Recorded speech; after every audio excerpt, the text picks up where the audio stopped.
OpenAI acquires Jony Ive's startup in a $6.5 billion deal to build AI hardware. 1.2 billion Facebook user records were allegedly scraped via an API exploit. And Jensen Huang said restrictions on chip exports is the wrong strategy. Welcome to Hashtag Trending. I'm your host, Jim Love. Let's get into it. The man behind many of Apple's bold design moves is moving to OpenAI. And if you thought I meant Steve Jobs had been brought back to life, no.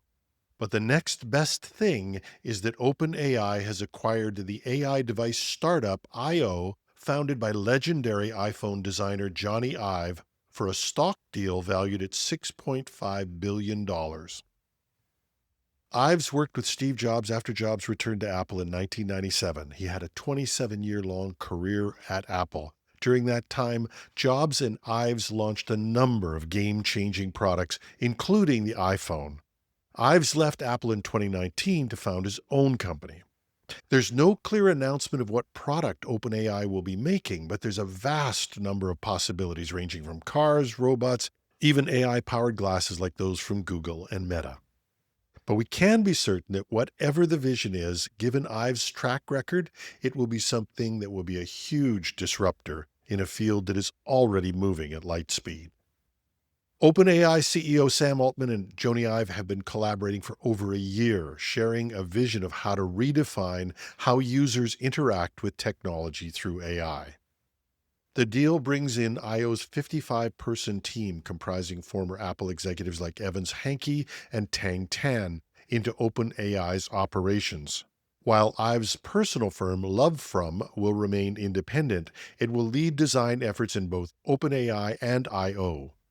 The collaboration aims to develop physical AI embodiments, potentially including devices like AI-powered wearables, robots, or even vehicles. The first product is expected to launch in 2026. This is OpenAI's largest acquisition to date, and it signals a significant expansion into hardware. The move positions OpenAI to compete with tech giants like Apple, Google, and Meta, who are also exploring AI-integrated devices. But the success of this venture could reshape the landscape of personal technology and set new standards for AI integration into hardware. At the Computex conference in Taipei, Nvidia CEO Jensen Huang had the courage to say what everybody already knows, openly criticizing U.S. export restrictions on AI chips to China, labeling them as a failure and precisely the wrong policy. He argued that these controls have inadvertently accelerated China's domestic AI development, diminishing Nvidia's market share in the region. Huang highlighted that Nvidia's share in the Chinese market has plummeted from 95% to 50% over the past 4 years. He emphasized that Chinese tech companies, bolstered by government support, have intensified their efforts to develop local AI hardware. The export control gave them the spirit, the energy, and the government support to accelerate their development, Huang stated. He also noted that this has had an impact on the American economy, stating that the money Nvidia has lost could have been used to create more jobs in the U.S. Huang also expressed concerns over the broader implications of these policies, noting that approximately half the world's AI researchers are now based in China. He stressed the importance of collaboration, stating, "We want AI researchers to build on NVIDIA. DeepSeek was built on NVIDIA. That's a gift to us, and that's a gift to the world." Huang further criticized the U.S. decision to ban the export of NVIDIA's H20 chip to China, which was specifically designed to comply with earlier export controls. He revealed that the company had already degraded the chip so severely to meet restrictions that he indicated further downgrading was simply not feasible. In response to these challenges, Huang acknowledged the need for the U.S. to reassess its approach to AI technology exports. He warned that continued restrictions could lead to a proliferation of non-American AI leadership and technology worldwide, potentially undermining the U.S.'s position in the global AI landscape. The U.S. government has indicated plans to revise its AI export policies, aiming to balance national security concerns with the need to maintain technological competitiveness. However, the timeline and specifics of these new regulations remains uncertain. Juan's candid remarks are not without some risk. When other tech leaders have dared to oppose the current administration, they've found themselves threatened with the full weight of the U.S. government and the loss of many contracts. Juan did try to add some faint praise for President Trump's push to move chip manufacturing to the U.S., but noted that it would be impossible to move all chip manufacturing onshore, as Nvidia uses almost 1 million components sourced from a number of countries. Juan also tried to quell some of the rumors about Nvidia expanding to build an R&D center in China, given that Nvidia is now moving to larger premises there. He dismissed the comments with a joke, saying, "The reason we need new offices is we don't have enough chairs. If one person types, the other person has to stop." It could be a joke, or it could be a subtle warning that maybe the U.S. needs Nvidia more than Nvidia needs the U.S. Hackers claim to have scraped a massive database containing 1.2 billion Facebook user records by exploiting one of the platform's APIs.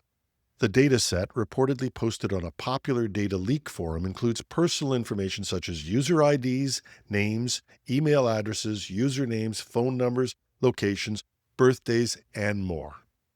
Cybernews' research team examined a sample of 100,000 records from the leaked data and found the information appears legitimate.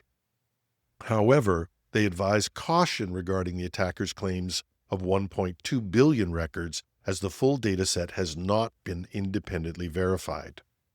The hackers assert that this is a new dataset, not a compilation of previously leaked information. If that's true, this would represent one of the largest data scrapes from Facebook to date. The incident highlights ongoing concerns about the security of publicly accessible but still sensitive data on social media platforms. Repeated incidents suggest a pattern of reactive rather than proactive security measures by Facebook, particularly concerning publicly visible yet sensitive information. The exposure of such a vast amount of personal data increases the risk of phishing, scams, identity theft, and long-term privacy issues for affected users. Cybersecurity experts have emphasized the need for stronger safeguards and transparency to protect user data. Facebook users should be watching for new phishing and fraud attempts. As I've said before, I normally do these types of cybersecurity announcements on our other show, Cybersecurity Today, but sometimes the risks are so big that you really want to make sure everyone knows. Any Facebook user should be watching for new phishing and fraud attempts and be suspicious of any unsolicited communications and avoid sharing personal information with unverified sources. As of now, Meta has not publicly commented on the alleged data scrape. But with fraud and phishing attempts targeting older and vulnerable people, it would be very advisable to have a chat with others that you know. Remind them that any unsolicited contact should be viewed as suspicious, and with modern technology, any request for money or information should be viewed as doubly suspicious, even if it looks and sounds like a person you know. No matter how urgent, they should always take the time to double-check with someone who can help them. And if you listen to this program or to our other show, Cybersecurity Today, you could offer to be that person they check with when they have a question. And that's our show. If you're one of our Canadian listeners, that downtime at Bell Canada wasn't a security issue.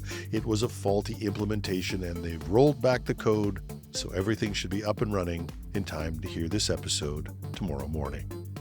I'm your host, Jim Love. Have a thrilling Thursday.